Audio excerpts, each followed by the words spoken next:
Hey, good morning. It's Kristen from our Donny Farm. In our last video, which I cannot believe was a month ago, we started talking a little bit about natural fly control, knowing that our parasite population could be booming this year in southeastern Virginia because we had a fairly mild winter. Pros and cons. Everything's about balance. um, and in that video, we talked a little bit about some barn swallows who are aerial hunters and dragonflies who are also aerial hunters. But I wanted to swift? There's also swifts, another type of bird, not talking about those. Switch our focus to talk about some stationary hunters. And I know these guys can get a bad rep. They can be kind of scary and creepy to some people, but I want you to reframe that as we talk about spiders. Specifically, today I want to talk about our friend the common garden spider, also known as the zigzag spider and yellow and black spider. They have a couple different names. One of the neat things about these guys is that they make really big webs. I will try to put a photo up if technology doesn't outsmart me.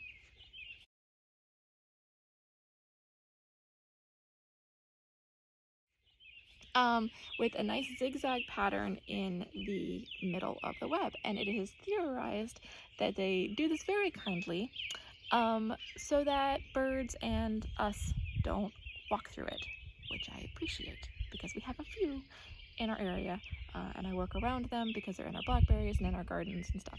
So why are these guys cool? Well, number one, they eat bugs. And so as we talked about, you know, it's hard to enjoy being outside with our horses. There's some sort of bird building a nest under my barn, and I'm really curious to see who he is. I need to go investigate what's happening over there after this video. I will follow up with who our new house guest is.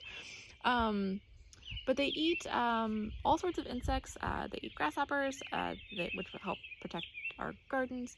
They're also eating flies, including horse flies and stable flies and the big nasty biting guys. Basically anything that can fly can get sucked up into their nest. Now, does that include some good guys too, like butterflies and some of our native bees? Absolutely, but such is life, right?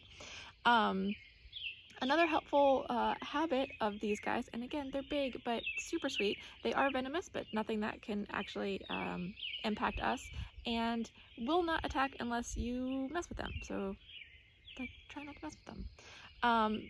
If they do happen to bite you, it's about similar as a bee sting in terms of pain, but their venom, again, is not toxic to us and doesn't cause us any problems. Just give them some space and let them do their work.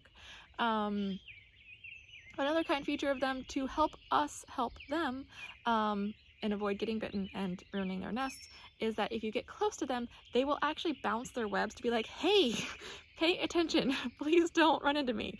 So they don't want to be messed with just as much as we don't want to mess with them. So they're really nice garden friends in that area. The main thing about them is that they will get knocked down by broad spectrum insecticides, and obviously if we're killing their food, they won't hang around. They won't be here to help us.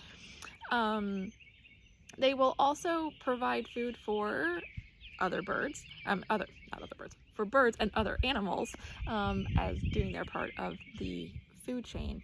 So I just want to give them a quick prop, let them know that, they know already, how great they are and how beneficial they are, and that if you see one in your garden, just thank them for their service, and knowing that they are on your side trying to help keep down the bug population and feed your bird population, which doesn't really get any better than that.